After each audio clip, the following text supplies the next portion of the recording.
Hello दोस्तों, money master class में आप लोगों का बहुत बहुत स्वागत है। फिर से एक नई वीडियो के साथ आया हूँ मैं। टैली प्राइम में परचेज की एंट्री कैसे करें। दोस्तों क्या होता है, अगर हम परचेज किसी सप्लायर से माल खरीदते हैं, उसके बाद हमने परचेज सामान किया, जब हम बाहर से माल खरीदते हैं तो वो माल खरीदने का एक इनवॉइस देता है। तो दोस्तों जो इनवॉइस देता है वो हमें फिर उसके बाद टैली प्राइम में चढ़ाना होता है। तो वो कैसे एंटर किया जाएगा, तो चलिए पूरा वीडियो में आपको दिखाऊंगा। स्क्रीन पे बने रहना, और अगर आपको वीडियो पसंद आए तो लाइक शेयर सब्सक्राइब करें और बेल आइकन दबाना ना भूले। तो चलिए, सबसे पहले आपको स्क्रीन में दिख रहा होगा एक कंपनी दिख रही है, ये क्रेंदे कंपनी है। तो उसके बाद आपको परचेस एंट्री के लिए आपको वाउचर पे क्लिक करना है। वाउचर पे क्लिक करने के बाद अभी मेरा ये नॉर्मल वाउचर में है।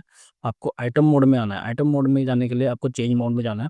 चेंज मोड में जाने के बाद आइटम इनवॉइस पे जाना है। अब दोस्तों साइड में आपको कुछ कॉलम दिख रहे होंगे। अगर साइड में आपको दिख रहा होगा यहाँ पे सेल की एंट्री दिख रही होगी। अगर आप सेल की एंट्री करना चाहते हो तो सेल की एंट्री कीजिए। अगर आपको सेल की एंट्री नहीं पता कैसे करते तो मैंने लास्ट वीडियो में बताया हुआ है कि सेल की एंट्री कैसे करें। मैं अपना डिस्क्रिप्शन में लिंक भी डाल दूंगा, उस लिंक पे जाके क्लिक करके आप वो वीडियो देख सकते हो। अभी फिलहाल मैं परचेज की एंट्री कर रहा हूँ। परचेज की एंट्री के लिए आपको परचेज पे सीधा टैप करना है या फिर F9 प्रेस कर देना है।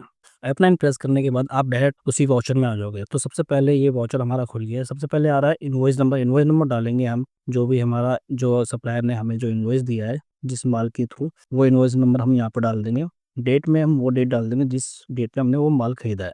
तो दोस्तों F2 प्रेस करके 14/11/2025 डाल देंगे। सेम डेट यहाँ पे भी वही डाल देंगे। जिस पार्टी से हम माल खरीद रहे हैं उस बायर का नाम डालेंगे। यहाँ पे बायर का नाम है मुझे जो भी है। उसके बाद एंटर एंटर कर देंगे। यहाँ पे ऑटोमेटिक फिल हो जाएगा सारा। उसके बाद यहाँ पे परचेज लेजर में आपको परचेज का हेड लेना है। अगर आपका क्रिएट नहीं हो रखा तो आप और सी क्रिएट करके परचेज लेजर लिख देंगे। परचेज लेजर करने के बाद नीचे परचेज अकाउंट रहेगा। उसके बाद कुछ नहीं करना, जिसकी एप्लीकेबिलिटी में आपको एप्लीकेबल रखना, उसके बाद एंटर कर देना। तो मेरा ऑलरेडी बना हुआ है तो उसको मैं छेड़ूंगा नहीं। उसके बाद नेम ऑफ आइटम पे आना है। नेम ऑफ आइटम में को क्या करना है, आइटम का नाम डालना है। तो आइटम का नाम मैं डाल देता हूँ जो माल मैंने खरीदा है। उसके बाद क्वांटिटी पूछता है। क्वांटिटी में मैंने 200 लिख दिया। 200 पीस मैंने खरीदे। 200 केजी का माल खरीदा मैंने, और किस रेट में खरीदा वो ऑटोमेटिक मेरा उठ के आ गया। अगर ऑटोमेटिक उठ के नहीं आ रहा, कुछ और रेट से आ रहा, तो आप वो भी रेट डाल सकते हैं। मेरा 200 के हिसाब से आ रहा है। उसके बाद एक एंटर और मारेंगे। अब मुझे लगाना टैक्स। मैंने एक ही माल परचेज किया था, अब लगाना टैक्स। अगर आप अब यहाँ पे टैक्स क्या लगाएंगे, जैसे सपोज दैट मान के चलो, अगर आप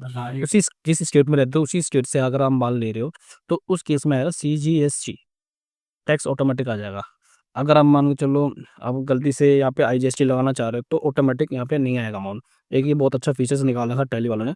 तो अगर आप बाहर की स्टेट से माल परचेज कर रहे हो तो यहाँ पे आपको IGST डालना होगा, पर मेरे केस में CGST आएगा क्योंकि मैंने लोकल परचेज किया हुआ है, और IGST आएगा।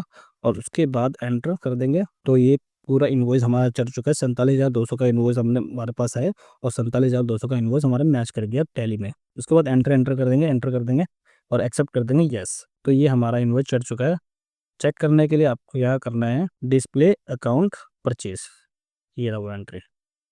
तो दोस्तों कैसी लगी आपको वीडियो। अगर वीडियो आपको पसंद आए तो लाइक शेयर सब्सक्राइब करें, और नेक्स्ट वीडियो के लिए थैंक्स फॉर द वॉचिंग।